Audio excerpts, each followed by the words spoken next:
യേശുവോ അവളെ വിടുക, എൻ്റെ ശവസംസ്കാര ദിവസത്തിനായി അവൾ ഇത് സൂക്ഷിച്ചു എന്നിരിക്കട്ടെ.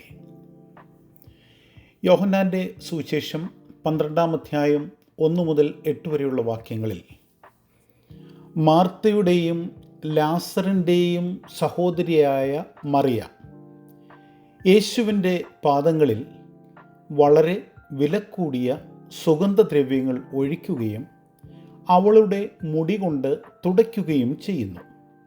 പിന്നീട് യേശുവിനെ ഒറ്റിക്കൊടുക്കുന്ന ശിഷ്യനായ യൂദാസ് ഇസ്കരിയോത്ത സുഗന്ധദ്രവ്യം വിറ്റ് പണം ദരിദ്രർക്ക് നൽകാമായിരുന്നു എന്ന് പരാതിപ്പെടുന്നു. എന്നാൽ 7-ാം വാക്യത്തിൽ നാം കാണുന്നു, കർത്താവ് ഇപ്രകാരം പറയുന്നു, അവളെ വെറുതെ വിടൂ എന്ന്. മറിയാം ചെയ്തത് ഒരു പ്രത്യേക കാര്യമാണ് എന്ന് അദ്ദേഹം വിശദീകരിക്കുന്നു. ഈ സുഗന്ധദ്രവ്യം പാഴാക്കിയിട്ടില്ല. അത് അവനെ ബഹുമാനിക്കുന്നതിനും വരുവാനിരിക്കുന്ന തൻ്റെ മരണത്തെയും ശവസംസ്കാരത്തെയും സൂചിപ്പിക്കുന്നതിന് ഉള്ളതാണ് എന്നും അദ്ദേഹം ഇവിടെ പറയുന്നു. മറിയാമിൻ്റെ പ്രവൃത്തി സ്നേഹത്തിൻ്റെയും ആരാധനയുടെയും ഒന്നായിരുന്നു എന്ന് നാം ഇവിടെ മനസ്സിലാക്കാം. താൻ താമസിയാതെ മരിക്കും എന്ന് യേശുവിന് അറിയാമായിരുന്നു.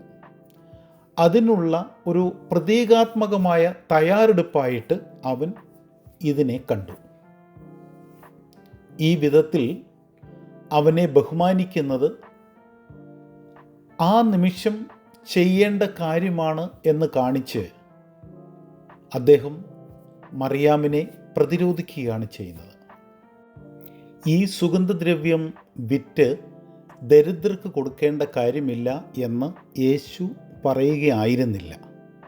പിന്നെയോ തൻ്റെ ക്രൂശീകരണത്തിന് തൊട്ടു മുമ്പുള്ളതായ ഈ നിമിഷങ്ങളുടെ പ്രാധാന്യവും അതുല്യതയും അദ്ദേഹം ഉയർത്തിക്കാട്ടുകയായിരുന്നു ചെയ്തത്. എല്ലാവർക്കും അനുഗ്രഹിക്കപ്പെട്ടതായ ഒരു ദിവസം ഉണ്ടാകട്ടെ എന്ന് പ്രാർത്ഥിക്കുന്നു.